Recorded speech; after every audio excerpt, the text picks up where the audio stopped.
What is good people? You are now listening to another episode of At the Plate with Danny Foxworth. I am your humble narrator, Danny Foxworth, and once again, we are joined by an extremely special guest. I became familiar with her through friend of the podcast, NicJu. I had her on an episode back in March, and she mentioned that she was in a group with other Black women who like to talk about baseball, and this guest's name was the first name to come up. And then about 2 months later, another friend of the podcast, my homie Jay Braze, I had him on here, and he hit me up on Twitter, and he was like, "You should follow this lady because she's just like super cool and super dope, and she knows her shit when it comes to baseball." So now, the wheels were in motion, and now here we are. So, ladies and gentlemen, she has written for MLB.com. She's written for Baseball Prospectus. She is the deputy senior content editor for the Chicago Tribune, and she is also the coolest damn sports writer on the planet. Ladies and gentlemen, Shakeia Taylor is in the building. How are you doing this evening? Hi, Danny. Thanks for having me. That's so funny. Glad to have you on. So before we get into the real nuts and bolts of the conversation, just two quick things. Number one, how did you meet NicJu? I actually just met her for the first time in person in October. I was visiting family in DC, and I was like, "Hey, I'm gonna be at this bar watching college football. I'll be here probably all afternoon. If you watch college football, you know how that goes." Yep. And she came, she pulled up. She wasn't even like a college football person, but she pulled up. We watched Ohio State, Maryland, at my friend's bar in DC. But I knew her online before that, just Twitter, Instagram, the baseball group. She's great. Yeah, I completely agree. And if y'all haven't listened, go back and listen to the Dave Stewart Effect episode of At the Plate. And she and we had a great conversation. And question number two, being that this is Sunday afternoon shook up the baseball world, what was your initial reaction when you heard that Shohei Ohtani had signed that 10-year, $700 million deal to basically go across town to play for the Dodgers? Well, I mean, I thought good for him, right? Like, good for him. He set his family up forever. It's gonna take a long time to spend, $700 million. Plus, he's got, endorsement dollars of all kinds coming in. So, my first thought was good for him, right? If you think about the long history of salaries of players throughout sports, we, can go back and think about Curt Flood, right? Who just wanted to get paid what he thought he was worth, just wanted to have a choice in where he played. And now look at where we are. So my, again, first thought, good for him. I think everybody should get money, get paid. I don't care how you get it. 100%. Man, shout out Curt Flood, man. OG free agency. Mm-hmm. So now we're going to let's start from the beginning. Youngstown, Ohio. What was that like growing up in Youngstown, Ohio as a young Shakeia? Wow. What a question. So we moved to Youngstown when I was in fifth grade. And I had been in Youngstown before to visit. My grandmother lived there. And so it was basically like just moving by a different set of family members, right? Like where we lived previously, we always lived by family members. So we were just moving near, a different set of family members. But I will say, I already spoke a different language at 10. In Ohio, they say pop, I say soda. Yep. I still say soda. People in Chicago, I just avoid the like saying it in conversation. So I ask for like a specific thing, like, can I get a Pepsi?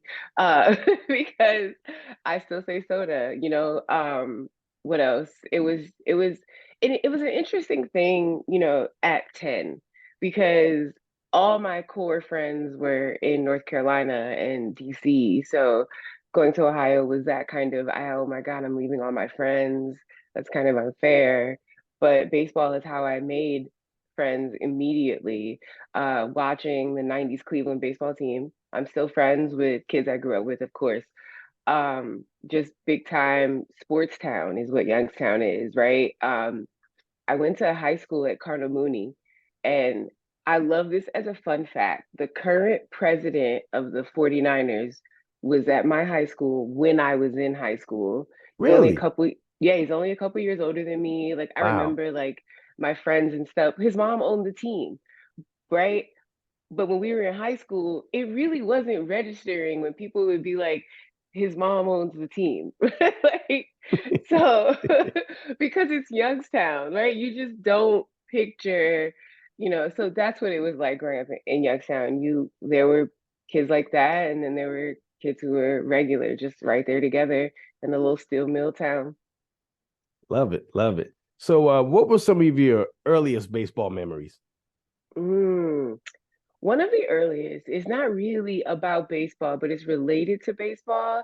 Is that when we lived in North Carolina, I would always see signs for the Carolina Mudcats. Always see signs. So that was my first introduction, right, to like the world of baseball, as you will. And then I remember that being like a thing.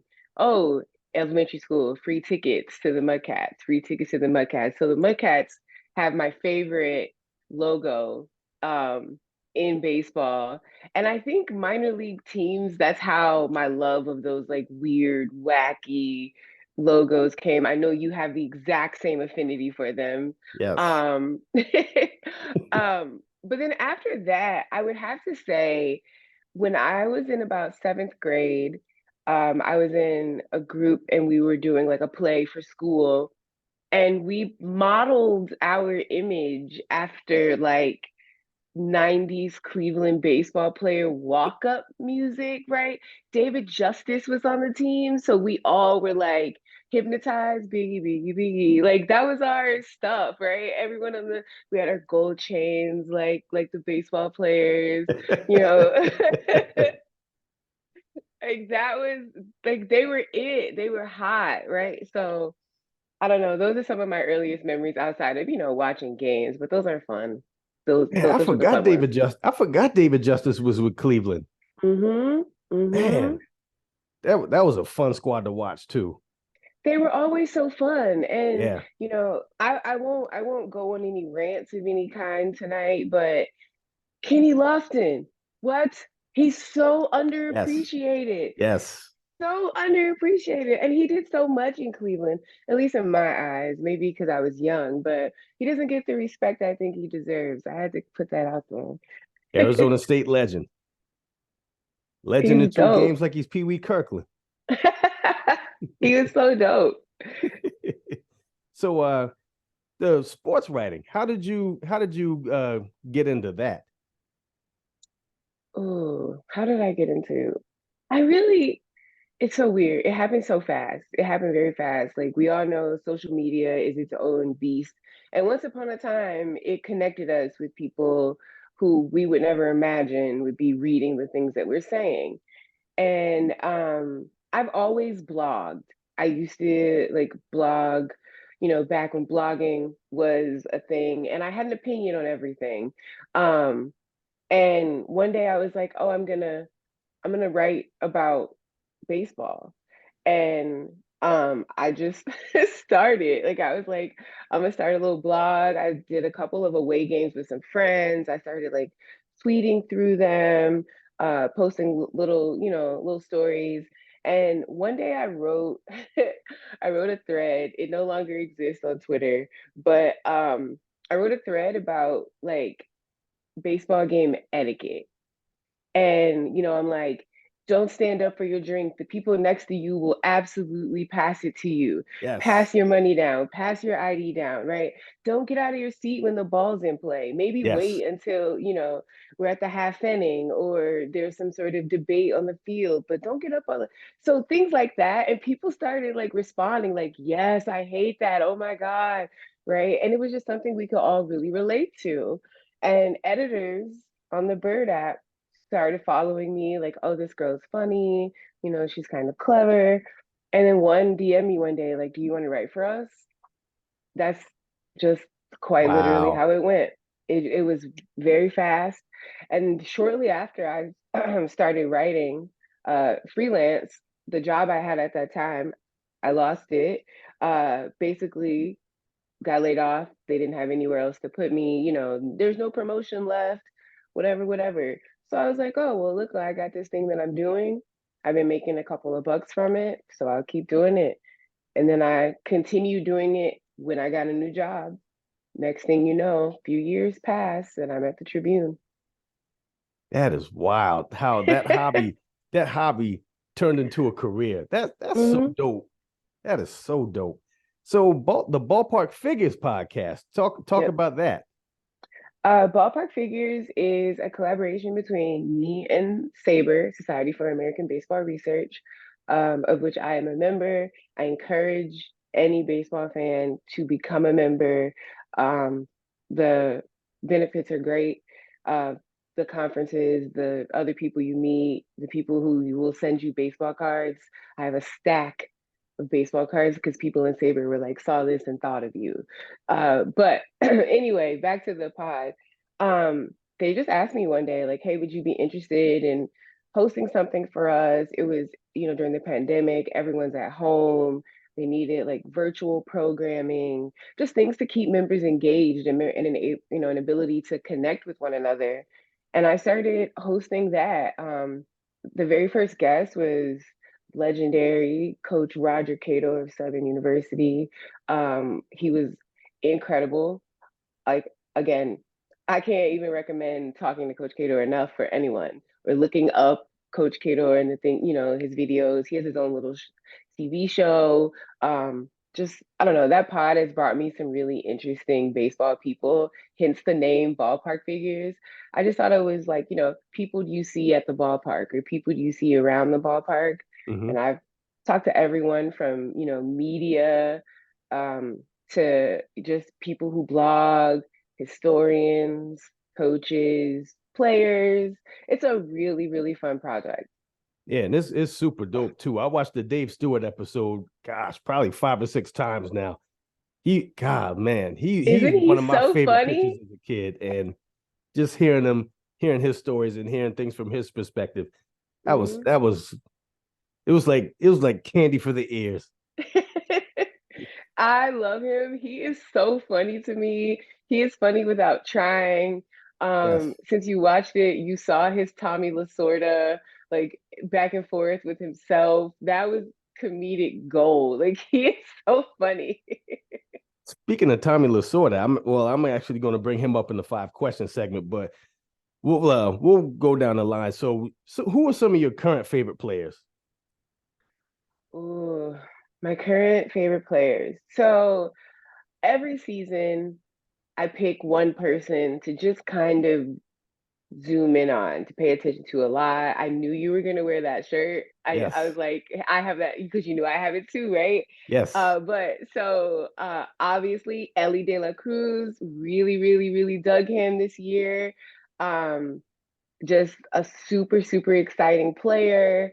I've always had a lot of love for Fernando Tatis, despite the steroid, the performance enhancing drug thing. He's fun. He's fun. He's He is. athletic. He got hops. Like I don't know. Like it just the vibes are right with him. And there's so many guys. I'm trying to like really think. Oh, pitchers. Pitchers are my favorite position on the team. And Tristan McKenzie has been my boy for quite some time. Um, I think he's amazing. I think I don't know, he's just, again, really fun. He's cool. He's got that whole like baseball swagger going. Um, and pitching is something that for a while you weren't seeing too many of us in. So he came in at a time where now you can turn on, a series of games and you got 5 black pitchers going, which Yeah. is kind of bananas for our generation. So he's another one I'm really into. And then I feel like there's your obvious guys who you should be watching, like Shohei, right? basically the entirety of the Braves, the Yes. Yankees. So I keep an eye on everyone. Now that I don't root for a specific team anymore, it's a lot easier to just kind of jump, see who's fun, who am I into, who's the flavor of the month. Oh, and I forgot someone who I love, love, love. Jazz Chisholm Jr. Like, Yes. what? Yes. Like, he is Yes. sick. He is sick. Actually, one of my favorite jerseys is specific to Jazz. I like the black Miami jersey, the Miami Vice looking joint. Mm-hmm. But when Jazz is wearing it specifically, it's something about all the jewelry on top of that black, and then he's out there making people look ridiculous. It's amazing. I wrote a little piece on Jazz a couple years ago, and it was titled after the Tribe song, "Jazz We've Got." Yes. And I was like, how many people are going to get this? Please get this. And it's so great that his talent actually matches his name perfectly. Mm-hmm. Mm-hmm. He's fun. He is He so is. fun. I kind of wish there could be some sort of, I don't know, I don't want it to be a permanent thing, but I would like to get all the fun guys together for a game. And that's not the All-Star game, because that's not all the fun guys. But you know Yeah. what I mean. Like on some like rock and jock, but just jock type Yes. stuff. Oh man, Rock and Jock. God, you took it back. Showing my age. Yeah. Um, I gotta give you a shout out for actually putting the Twitter link out for this shirt because every time I wear this out, I get so many compliments for it. And living in the Charleston area, it's like half of Ohio lives down here. So every time they see it, they're like, "Yo, De La Cruz, let's go, Reds." Yeah. I was at the game where he hit for the cycle. Really? Yes, just coincidentally, obviously you don't plan for those things, but my friend and I were trying to just go to Ohio. She's been to almost all 50 states, and Ohio was one that she hadn't checked off. And she's like, "You're from there, so obviously we have to go together." Um, excuse me. And I was like, "Of course, let's do it." So I asked her if she wanted to go to Cincinnati for a baseball game. She said, "Sure." It's driving distance from Chicago, so it's no big deal. And I go, "I'll get the tickets." She's not a baseball person. Like, she loves the game, she loves the vibe, but she's not gonna go and buy an amazing seat at a Right. game because it's just not a value for her right now. So anyway, I buy these tickets behind the Reds dugout, just one row behind the Reds dugout. I'm like, this would be so much fun. We'll get great views. And right after I buy the tickets, they announce that he's getting called up. And I'm like, oh, well, okay, let's hope he stays. This will be fun. I think it was like 3 weeks out. Game gets closer, he's still balling, right? He's still up. I'm Mm-hmm. excited. Like, all right, let's go. We get to Cincinnati. I'm in the car, like rocking, like, yes, we're gonna see Ellie, right? Just going crazy. We get to the game. My friend tweets a picture from our seats, and she's like, "Wow, these seats suck," right? Sarcastically. Yeah. And the couple in front of us is real cool. We're, hanging out. He gets up. I'm like, oh, huh. And I don't say anything. But when he hit the home run, I say to my friend, I think he's gonna hit for the cycle. And the lady behind me whips around like, what did you say? What does that mean? So I explained it to her, exactly what hitting for the cycle is, where he is in that cycle, what he needs to get there. That at bat where he needed a triple, he comes out of the dugout and I start screaming, "You need a triple! You need a triple!" And everyone is like, "He's not gonna do it. He's not gonna do it." I'm like, "He's gonna do it. He's gonna do it." I'm going crazy. I'm standing up, right? Like in Cincinnati, they're playing the Braves, so the vibe is like playoff feel because Mm-hmm. the Braves fans travel well. They were hitting well, and he gets up to late and he hits it, and I go, "Hey!" I'm going nuts, like just jumping up and down. I just, oh, I mean, just that's history. And then they Yes. put on the screen that it was the first Reds player to hit for the cycle since Eric Davis in '89. So that made That it is even wild. crazy, right? Right. And my friend was even jumping up and down. Like I made everyone in my section hype. Like I was going crazy. Like I he's love it. I mean, I had to explain what it was, but once they figured out what was going on, like everybody was locked in together. I love moments like that. That's what sports are about. Yeah, and the fact that y'all got to witness history in that fashion, that's Hmm. incredible. Yeah. My only downside of that night is that we also had difficulty finding food after the game. Oh, Cincinnati, get your post-game food together. But like, otherwise, I think it was the best night of the summer, truthfully. It might have been the best night of the summer for me. dope, dope. Speaking of Ohio food, how are you? How do you feel about Skyline chili? I don't feel any way about it. I'm never gonna eat it. There you go. Okay. I'm from the other end of the state, right? Like I'm from Yeah. the other corner of the state, Hmm. and we don't really respect Cincinnati like that. I got you. Right? So, like, and I think the chili thing, it sounds gross. A friend once got me a hot dog with it on it, and I was like, "Are you for real? Like, this is a hate crime?" Um, I I don't understand it. I don't. I let people have their things, but the chili, hard pass. Yeah, it's definitely an acquired taste, that's for sure. So is it like a rivalry? So when you say y'all really don't have a whole lot of love for Cincinnati like that, is it akin to like how Houston and Dallas people feel about each other? I don't think it's that bad. I don't Okay, think it's that bad. But I will say, like, it's just jokes, right? Like, it's like they're like our cousins. Like, I can talk about my cousin, but you can't talk about my cousin kind of got you. deal. I feel like Okay, all of Ohio is like that. Like, we'll talk trash about our state or people from our state, but other people cannot. Then we just deeply offended. 10-4. Got you. So just to get off of baseball for a second, I saw you made a tweet maybe a week ago. You quote tweeted somebody about they were talking about Cabbage Patch Kids, Hmm. and you were talking about how big of a Cabbage Patch Kid fanatic you were as a kid, and how your mom used to drive your mom crazy with your addiction. So I'm interested in hearing about this Cabbage Patch Kid fascination. This is so funny.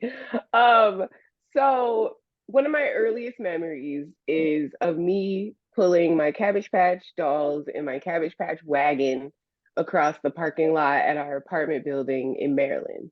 I don't know why that memory is, but it is a core memory. It sticks in my mind. I remember the wagon very specifically. I remember my wagon wheel getting caught on like the spine of a cassette tape that had been unwound, again showing my age, but I remember all of that. And the thing about these dolls is my grandma Evelyn, actually, if you can see this lady right here in this photo, that's my grandma Evelyn. My grandma Evelyn was very specific, right? She was a you need black dolls. Like we're gonna the girls will have black dolls. And Cabbage Patch Kids, they were black dolls. Hmm. So, we had hella Cabbage Patch Kids. Me and my cousin, my grandmother would, get them for us as gifts. Other people would see that someone gave me a Cabbage Patch Kid and then they would give me one. I had a whole garden, if you will, of Cabbage Patch Kids. Um, and it's funny, there's a Cabbage Patch doll who has my grandmother's name in reverse. And every now Wow. and then I get on Google and I'm like, I have to find this doll. One of my cousins has it, and I'm like, you could just give that to me, but it's her grandma too, so obviously she's gonna keep it. But I'm on the hunt. I don't want to give my grandma's like government name, but yeah, Yeah. I'm like I'm like I have to have this doll. I don't even own dolls anymore, but Cabbage Patch Kids were my jam for a long time. I think a lot of toys were my jam. I had toys in excess. I love it. Love it. And also, I want to talk about your lock journey because I'm always curious as to how people got their lock journey started because both my mom and my sister have locks. So interested in hearing about how your lock journey began. You know what? I wouldn't even call it a journey. It's really more like I changed my hairstyle. Like I've been natural for a long time.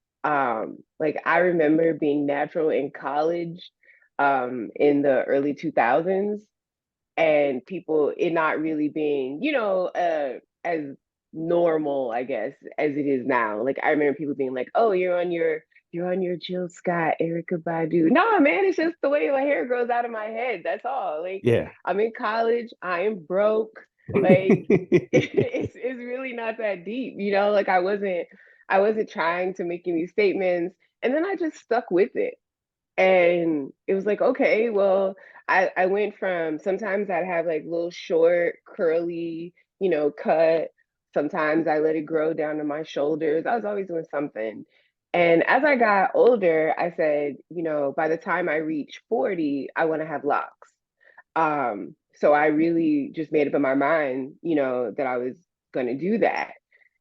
And in 2019, I really got tired of my hair. Like, oh no, I cannot do another detangled condition, all that. And I decided to start locks. It was really just that simple for me. I woke up one day like, I'm tired of having to do my hair. I'm tired. I mean, not that I don't do my hair now, but it's a different kind of do my hair. Right. Maintaining it looks different. And with locks, I feel like the less you touch your hair, the better it grows, the better it looks. I need a retwist right now. Shout out to my roots being thick. Like it's it's been one of the more I don't even though I don't call it a journey, it has been pretty liberating, and how I wake up is pretty much how I start. I don't do too much to my hair. I don't do a lot of manipulation. I'm trying to maintain my edges. So I don't pull it back and up and all that. I just let it do its thing. It's one of the best decisions I've made. Love it. Love it. And they look great on you. Thank you. You're Thank welcome. you. It's easy to point me out now. If I'm working at a game, it's like, oh, there's Shakeia, because I'm Yep. the only person with locks. So now we're going to get into the 5 question segment. So the first and last Okay. question are the same question I ask every guest I have on here. And questions 2 through 4 are 100% random. So question number 1, what was Shakeia's go-to school lunch items? French fries. I ate French fries like every day of my life from seventh grade to senior year.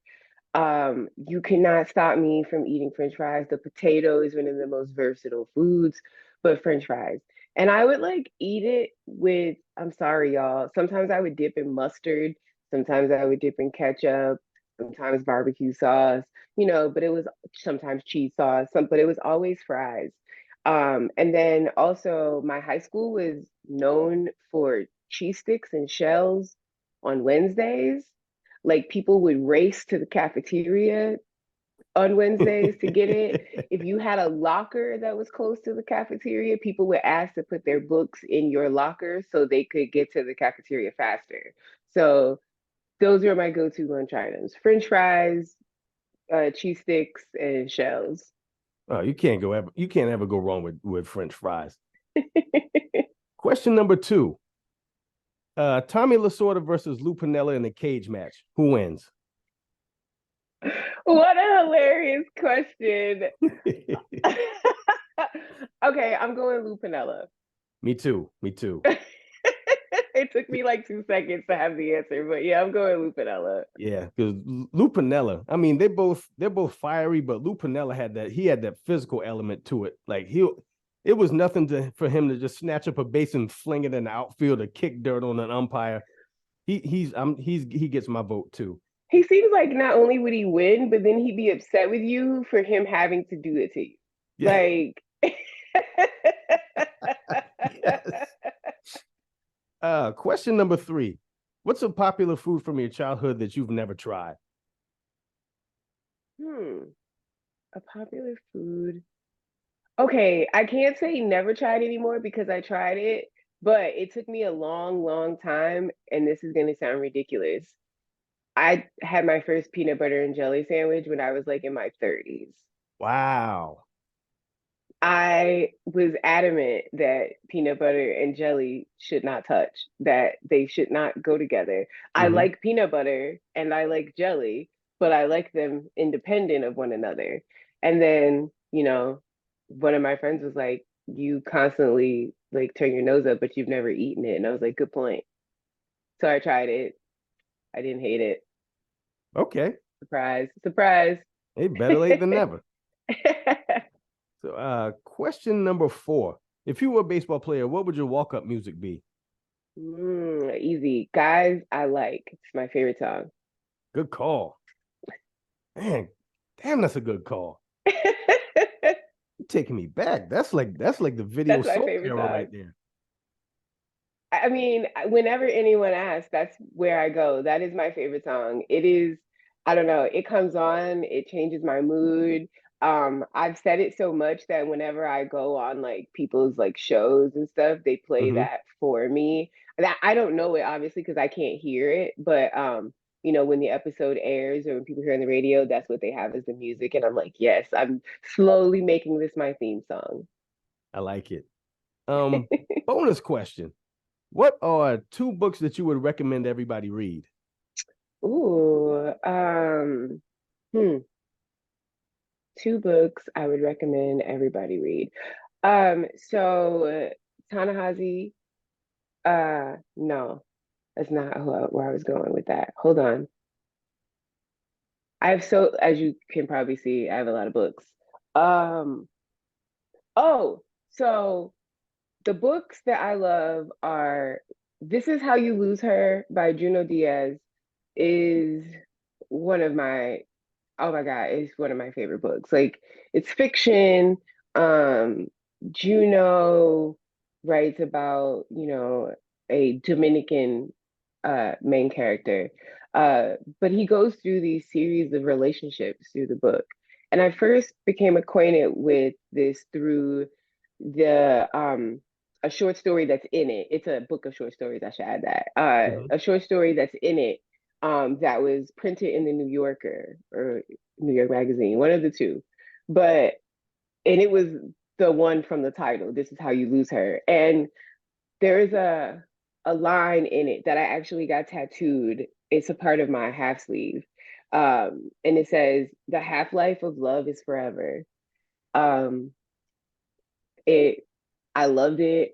I ended up getting the tattoo because one day I was sitting on my couch and I just reached and grabbed the book and I opened it and it opened to that page. And I was like, Wow. oh, well, so I love that. And then the other book that I am constantly giving out is look, I don't want to get the title wrong.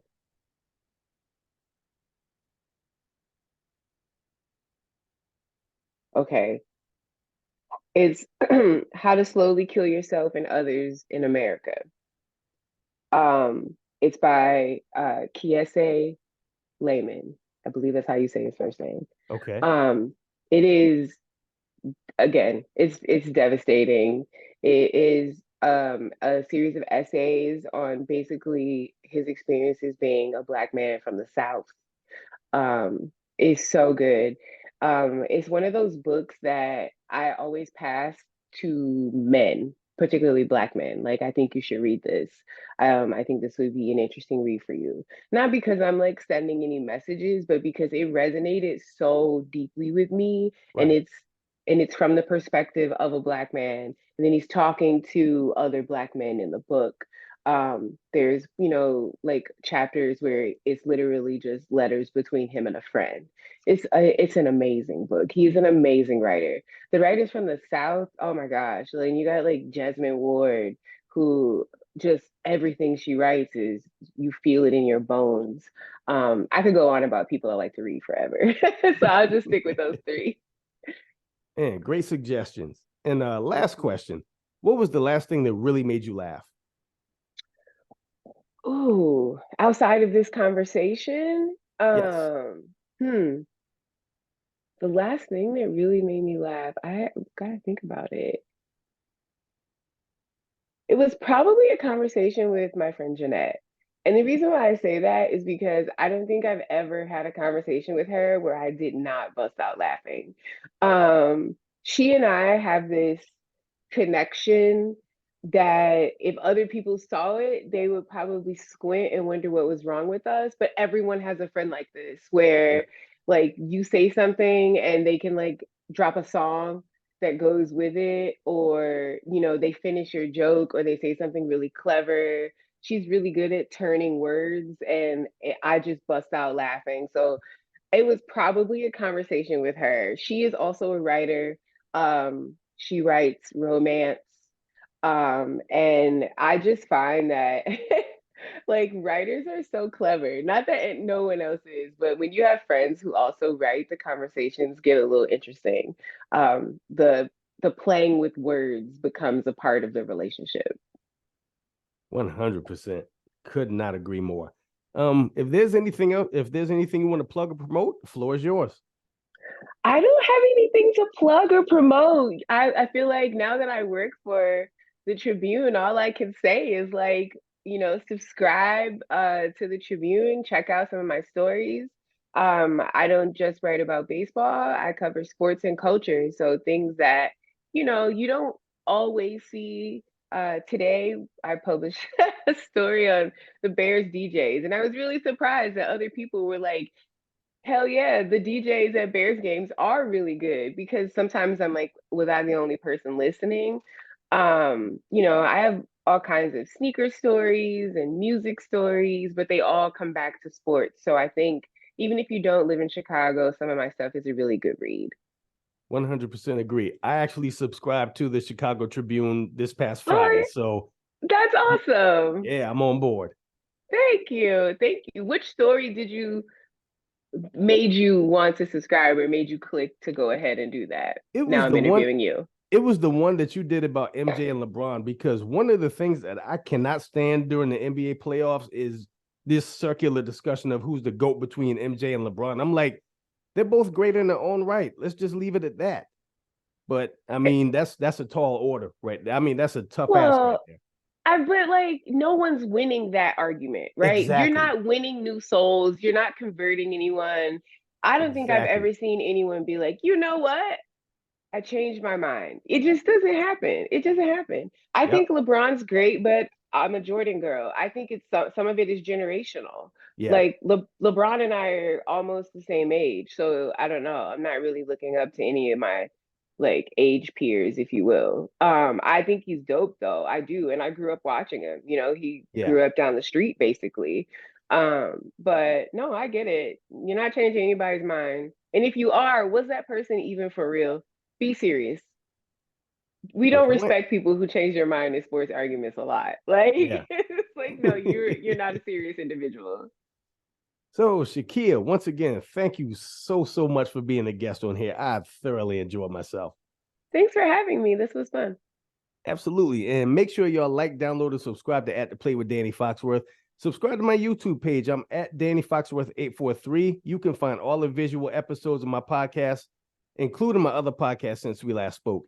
And for Shakeia and myself, it's been another episode of At the Plate. And until next time, y'all be good. 3 strikes.